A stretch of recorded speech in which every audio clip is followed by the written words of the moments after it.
Hi friends आमी अनिमा welcome to my channel अनिमा रान्नाघर। आज के एक दुर्दान्त स्वादेर रेसिपि पनीरेर रेसिपि आपनादेर साथे शेयर करब। एटा व्हाइट ग्रेवी वाला पनीरेर रेसिपि। एखाने आमी आधा किलो पनीर छोटो छोटो करे टुकरो करे केटे निয়েছি। एबार आमी पनीरेर बानाবার জন্য मशलाटा रेडी करब। एर मধ্যে आमी हाफ इंची आदा दिलाम, 5टा काँचा लंका, 10-15टा काजू और अल्प एकटू चार मगज दिलाम। एर मধ্যে अल्प एकटू पोस्त दिलाम और दिलाम 2 चामच टक दई। एबार एर मধ্যে आमी अल्प एकटू जल दिए दिलाम, दिए एटाके आमी पुरो पेस्ट करे नेब। देखुन आमार पेस्टटा पुरो रेडी। कड़ाई आमार गरम हये गेछे। এটা আমি পুরো সাদা তেলে বানাবো আর পনিরটা আমি আগে থেকে ভাজবো না, কাঁচা পনির দিয়েই আমি বানাবো।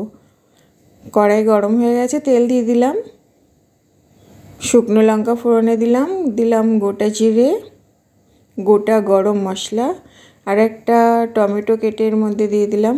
টমেটোটাকে প্রথমে আমি ভেজে নেব। एर मধ্যে लवण दिलाम, लवणटा आपनारा स्वाद अनुसारे देবেন যে যেমনি খান। हाफ चामच धने गुঁড়ো, हाफ चामच जिरे गुঁড়ো एर मধ্যে ऐड करलाम। देखुन टमेटोटा आमार पुरो गले गेছে।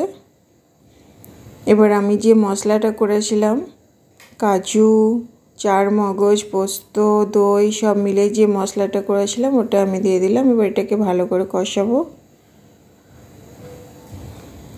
एर मধ্যে अल्प एकटू काश्मीरी लंका पाउडार दिए दिलाम, दिए मशलाटाके एबार भालो करे कषाबो।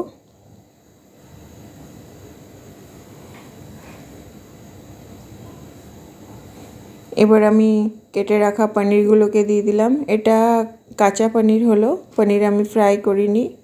तो पनीरेर साथे मशलाटाके आमी भालो करे कषाबो। कषानो हये गेले आमी जलेर बदले दूध यूज करब। एर मধ্যে আমি অল্প একটু বাটারও ইউজ করলাম, বাটার দিয়ে এটাকে আমি কষিয়ে নিলাম। অল্প একটু আমি কসুরি মেথি দিয়ে দিলাম, দিয়ে আরও আমি 2 মিনিট কষিয়ে নিলাম।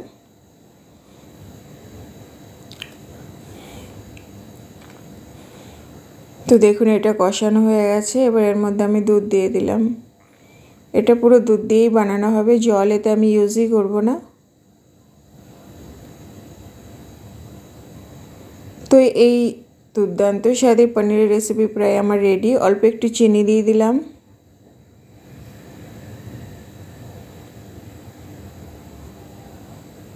বাস গ্রেভিটা একটু কম হলেই আমার রেসিপিটা পুরো রেডি হয়ে যাবে।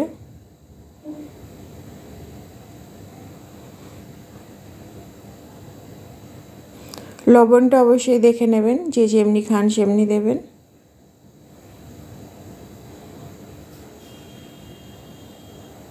আমার পনির রেসিপিটা পুরো রেডি হয়ে গেছে। এর মধ্যে আমি দেব 1 চামচ ঘি,